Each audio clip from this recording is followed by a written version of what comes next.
For this moment, I'm going to focus on analyzing a speech on the subject of democratic socialism.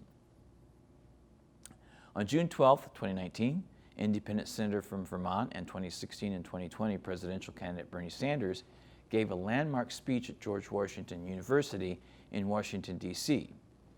Even though the subject was supposedly about democratic socialism, it was focused most on the 20th century New Deal and a 21st century version of an economic Bill of Rights. This speech is extraordinarily important for many reasons. First of all, it is partly a history lesson going back to a time when economic and social inequality and injustices were in many ways similar to 2008 and after. He also points out differences as well as similarities in the political climate of the 1930s and now in the 21st century. Even though it was more of a history lesson than a political speech, it combined the two elements very effectively with an enthusiastic audience. When you hear Bernie on the campaign trail, you hear him quote alarming statistics. 3 families control more wealth than the bottom 50% of the population, which is about 160 million people in the U.S. The top 1% has more wealth than the bottom 92%, and 49% of all new income goes to the top 1%.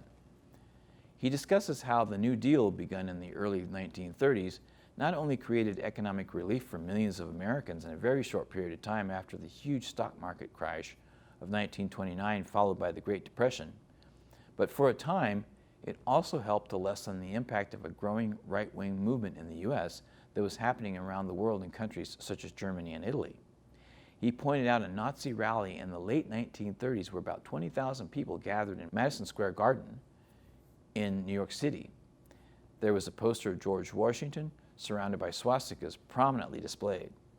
Bernie compared what was happening then to the growing right-wing politicians and movements around the world now, including President Donald Trump and the corporate ruling oligarchy here in the U.S. and around the world. For those of you who may not know what the New Deal was, Bernie Sanders covered the basics, which still exists from it, and how it came to be. Franklin Delano Roosevelt was elected president in 1932.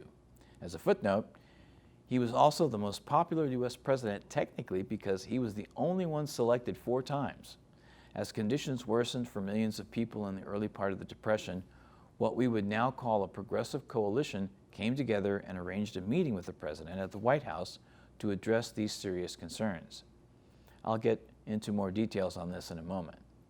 Because of this meeting, FDR went to his party, the Democratic Party, and eventually all of Congress voted on proposals that he announced on the radio that we now know as the New Deal.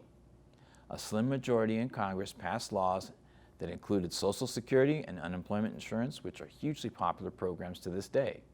Job programs were created, putting at least 50 million people back to work in a very short period of time, with upgrading infrastructure, working in national parks, and even writers and actors wrote and read scripts in Broadway theaters in New York City. The Glass-Steagall Act effectively regulated Wall Street with the goal of stopping the creation of ultra-risky investments by investors such as the big banks, Chase Manhattan, the Bank of America, Citibank, and Wells Fargo. Of course, Chase Manhattan at the time was J.B. Morgan. By the way, all of these New Deal programs, being funded by public tax dollars, are also called a form of socialism. Sanders covered the basics, but of course we can elaborate with more historical details.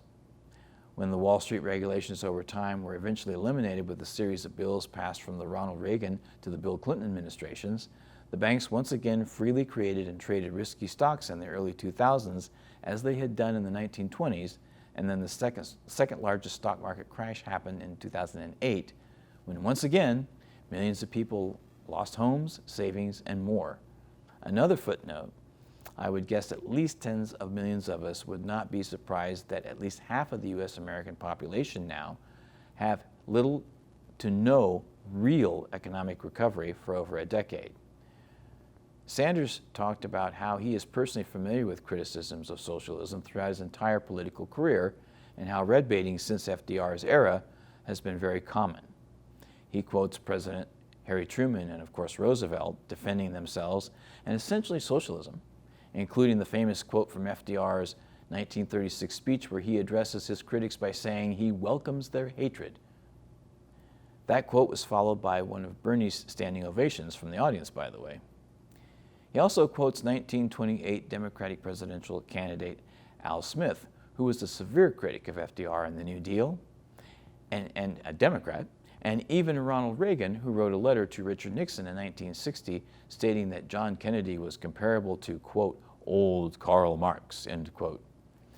He quoted Newt Gingrich and John Boehner from more recent times, who warned of socialist spending programs and a new socialist experiment. Fast forward to the Trump administration, he even acknowledged that Donald Trump and oligarchs love corporate socialism, but they probably hate democratic socialism because democratic socialism is for the people and not them.